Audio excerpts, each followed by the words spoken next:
Heart beat scan ఒక్క second లోనే world class 640 slide CT scan ఇప్పుడు మీ విస్టా ఇమేజింగ్ బంజారా హిల్స్ లో.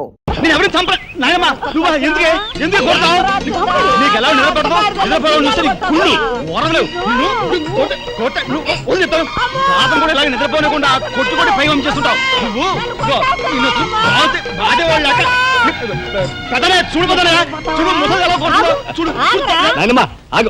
ఏమిటే చిన్నారితో నీకేమిటి?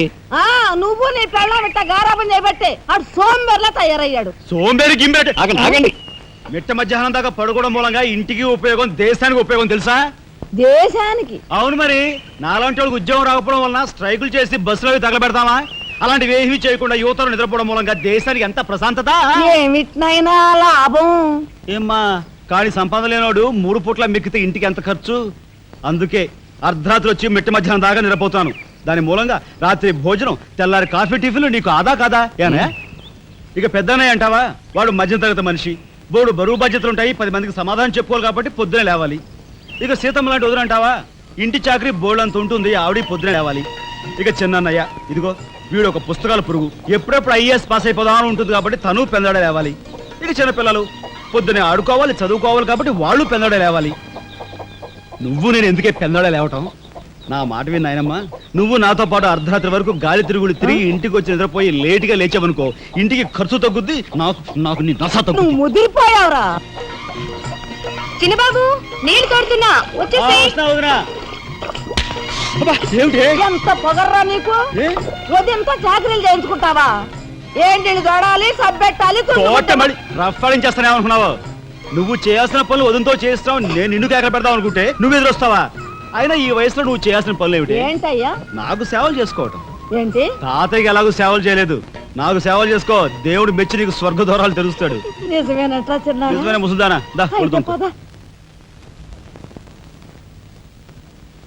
పెద్దాడా, ఇల్లు అమ్మేయటానికి తీర్మానించుకున్నావా? అమ్మకి తప్పేటట్లేదు నానమ్మా. మనకున్న అప్పులకి ఇల్లు కాదు కదా, ఈ వీధి మొత్తం అమ్మినా ఏమీ తీరం. నువ్వు నోరు మీరా? ఆడి మాటలకేం గాని మీ తాతయ్య రెక్కలు బొక్కలు చేసుకుని ఇల్లు కట్టించాడురా. నా బొందులో ప్రాణం ఉండగా అమ్మ నేను నన్ను చంపుకు తిన్నంత ఒట్టే. ఈ మాత్రం దానికి అంత పెద్ద పెద్ద మాటలు ఎందుకు లేనమ్మా? అమ్మలే ఆ తిప్పలేవో నేనే పడతాను. అన్నయ్య, అసలు గొడవేమి లేకుండా నేనే చదువు మానిస్తే? అయ్యి బాబోయ్, భలేవాడివే, చదువు మానేస్తానంటావేంటి? నువ్వేదో కలెక్టర్ అవుతావు, ఇంటెల్ పాదిని ఉద్ధరిస్తావు అని మేమంతా నీ మీద ఆశ పెట్టుకుంటే తప్పురా అన్న. ఆ పని చేయకు. అవును, ఇప్పుడు నీ అయ్యే చదువుకి ఎంత ఖర్చు అవుద్ది? ఢిల్లీ దాకా వెళ్ళాలంటే 500 ఖర్చు అవుతుంది. ఆ పైన ఎగ్జామ్ ఫీజు, ట్యూషన్ ఫీజు, పాత బాకీలో కలిసి కనీసం 25,000 అవుతుంది. 25,000? మా బాబే అంతేనా? 25,000 అంటే ఇదిగో మా పెద్దనే సర్దుకుంటాడులే. సర్దుకో. సర్దుకోపోతే నువ్వు సర్దుకుంటావా? నువ్వు ఇష్టం మాట్లాడు.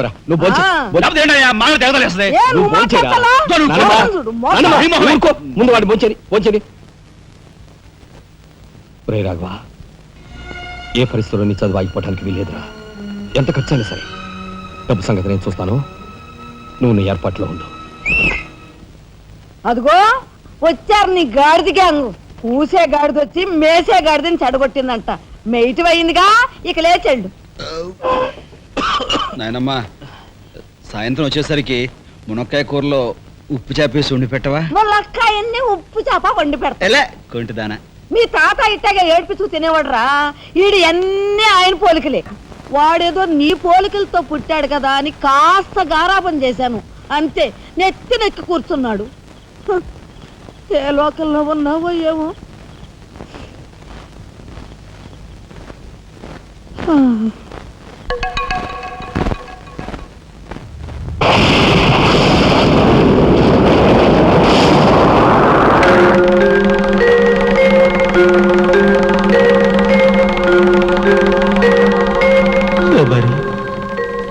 ఏమిటి ఆ చూపు? నేను గుర్తుపట్టలేదా? అయ్యా నా దేవుడు, నువ్వా? అయ్యా, నన్ను తాకరాదు.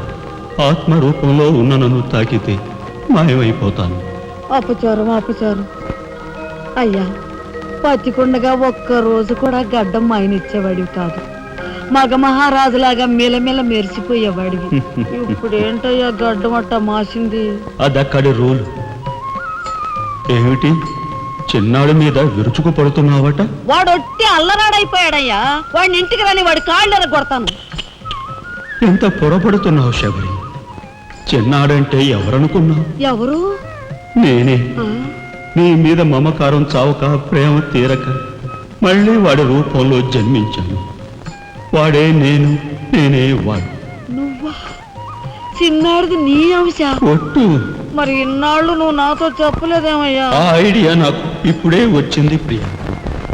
చూడు శబరి, ఇక మీదట వాడు ఎంత లేటుగా వచ్చినా, ఎంత పొద్దుకి లేచినా, ఏ పని చేసినా చేయకపోయినా వాడిని కించత్ మాట అనకు.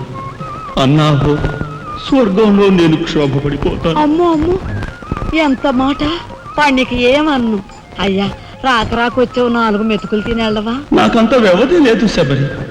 అవతల స్వర్గంలో నా కోసం రంభ, ఓర్వశి, మేనక డాన్స్ చేయకుండా ఎదురు చూస్తూ ఉంటాను. శబరి, ఏమిటా అలక? సహజమే. చూడు శబరి, నువ్వు నాకు పాదాభివందనం చేసుకుంటే నీకు స్వర్గం ప్రాప్తిస్తుంది. అక్కడ మనం కలిసి డాన్స్ ఆడదాం. నిజమా?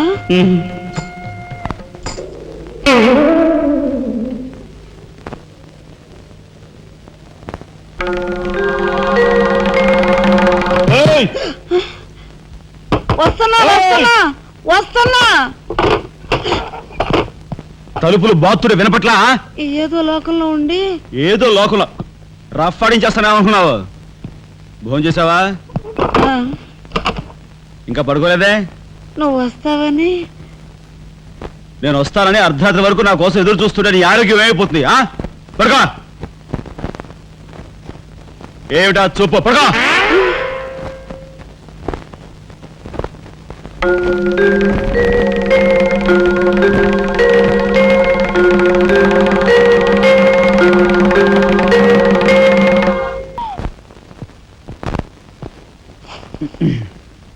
రే చిన్నాయ్, నువ్వు రేపే ఢిల్లీ వెళుతున్నావు. వారం తర్వాత ఆ 25,000 నీకు అన్నయ్య పంపిస్తాడు. ఇదిగో నీ ప్రయాణపు ఖర్చులు 500. ఏంటి అన్నయ్య ఏమన్నాడా? అన్నయ్య ఆజ్ఞ అనుకో, నా రిక్వెస్ట్ అనుకో. ఇస్తున్నాను, తీసుకో.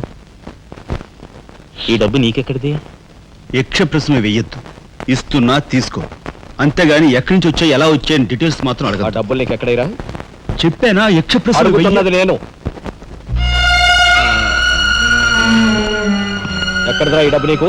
అన్నయ్య చిక్కు చిక్కు. అదే ఈ డబ్బు ఎక్కడదా నీకని అడుగుతున్నాను. చెప్పరా? అలా దబాయిస్తా ఉంటానే. నేను దొంగతనం చేసినట్టు, జోబులు కొట్టేసినట్టు. అయితే రౌడీ చేసి సంపాదించావా? నాన్న రౌడన్ గాను. అయితే అప్పు చేసావా? అది చేయికి ఇది చేయికి ఇంతలో నేను నీకు ఇంత డబ్బు ఎలా వచ్చిందిరా? ఏమిట్రా పెద్దోడా దబాయింపు? వాడు ఏం చెప్తే అది నిజం. వాడు ఎవరనుకుంటున్నావు? సాక్షాత్తు అన్నయ్య, ఇప్పుడు వివరాలు ఏమీ అడగద్దు. అన్ని తర్వాత వివరంగా చెప్తాను. వివరంగా చెప్తాడు. వదినా, తప్పు. వదినా, వదినా. ఏం బాబు? ఇదిగో వదినా, అన్నయ్య కోరిక ప్రకారం నీకు పట్టు చీర, బంగారు నగలు. బంగారు నగలు? బంగారు నగలంటే బంగారు లాంటి గిల్ట్ నగలు. అయితే రాత్రి మేము మాట్లాడుకున్న మాటలు. అన్నయ్య, ఇప్పుడు వివరాలు అడగద్దు. అన్ని తర్వాత వివరంగా చెప్తాను అన్నానా?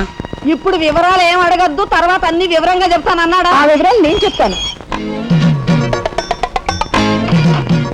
అమ్మని, ఇది ఇంటి దాకా వస్తుందని తెలిస్తే అక్కడే నరికి పాతేసేవాడిని.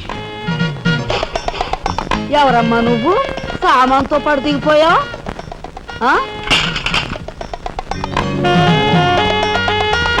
రావే, రఫ్ పడతా. Excuse me.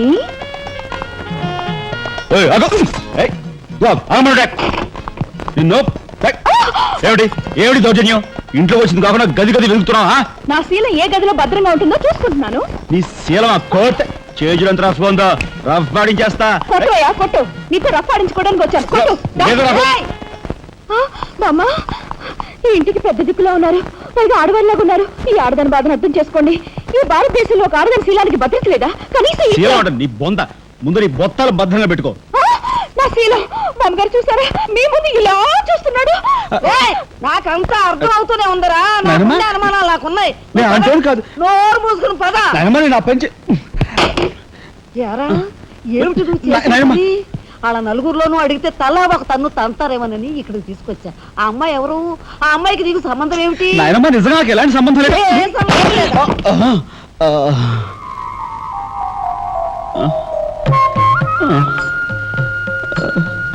శబరి ఏం జరిగింది? అయ్యో దేవుడు, నువ్వు వచ్చావా? అవును శబరి, నా శబరి ఆవేశం చూసి ఏం జరుగుంటుందా అని వచ్చాను. ఏం జరిగింది? ఇంకా ఆవేశం ఏమిటయ్యా? నీ అంశతో పుట్టిన నీ మనవడు ఏం చేశాడో చూడు. ఆ అమ్మాయిని ఎవరినో తీసుకొచ్చాడు. ఏనాడైనా మన ఇంటా వంట ఉందా? శబరి, నువ్వు అనుకున్నట్టుగా చిన్నవాడు అలాంటి వాడు కాదే. నువ్వు అనవసరంగా ఆవేశపడు. చాలేవయ్యా అని సమర్థిస్తున్నావు. ఆ పిల్లేమో నా శీలమో నేను రోడ్డును పడ్డా అని అంటుంది. ఇప్పుడు ఏ ఆధారం లేని ఆ పిల్లని మన ఇంట్లో పెట్టుకోవాలా అక్కర్లేదా?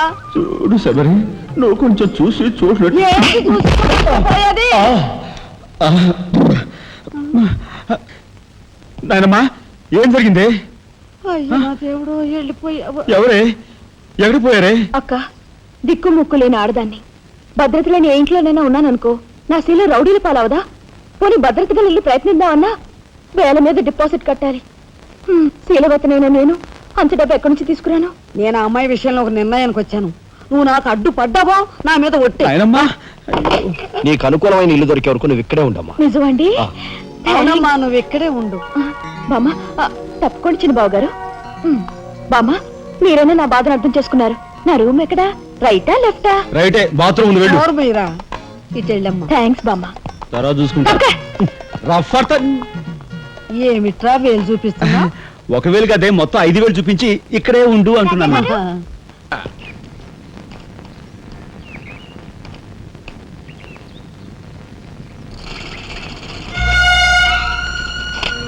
చిరంజీవి రాఘవకు ఆశీర్వదించి రాయినది. నా పేరు జగన్నాథరావు, జైలు సూపరింటెండెంట్గా పనిచేస్తున్నాను. మా అమ్మాయి కార్ యాక్సిడెంట్ చేస్తే నీ చదువు నిమిత్తం నీ తమ్ముడు ఆ నేరాన్ని తన మీద వేసుకుని ఈ 25,000 నీకు పంపమన్నాడు. ఈ విషయం ఎవరికీ తెలియజేయొద్దన్నాడు.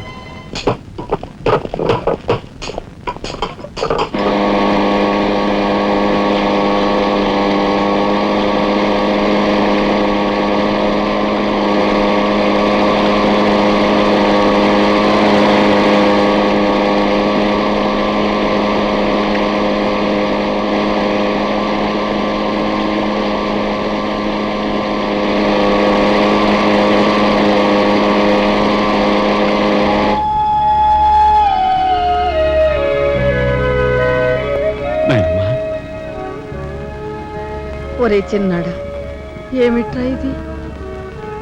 నేనేం చేయకుండా పని చేయలేదు నాయనమ్మా. అనుకోకుండా యాక్సిడెంట్ చేసి. అవును, చెయ్యని యాక్సిడెంట్ నీ నెత్తి మీద వేసుకుని ఆ పెద్దంటి పరువు కాపాడావు. చిన్నవాడిపైన మా అందరి బరువు నీ నెత్తి మీద వేసుకుని నీ జీవితాన్ని జైలు పాలు చేసుకున్నావు. నాయనమ్మా, ఇదంతా నీకెవరు చెప్పారు? నా మూలంగానే తెలిసింది. నభ్రియాత్ సత్యం అప్రియం అన్నారు, కానీ ప్రియమైన సత్యాన్ని చెప్పకూడదని వేదాల్లో కూడా లేదుగా గురుగారు. చిన్నడా,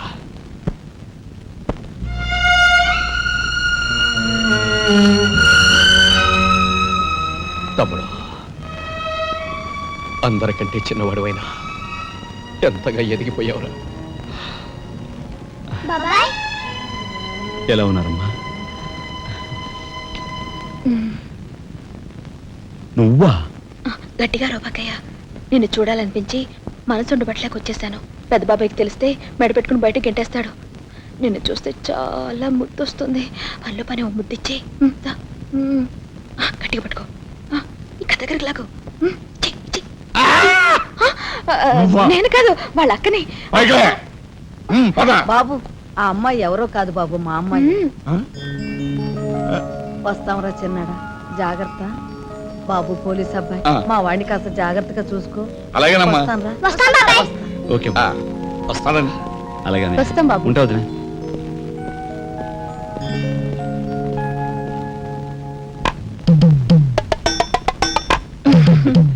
ఏంటి వాళ్ళతో వెళ్ళవా?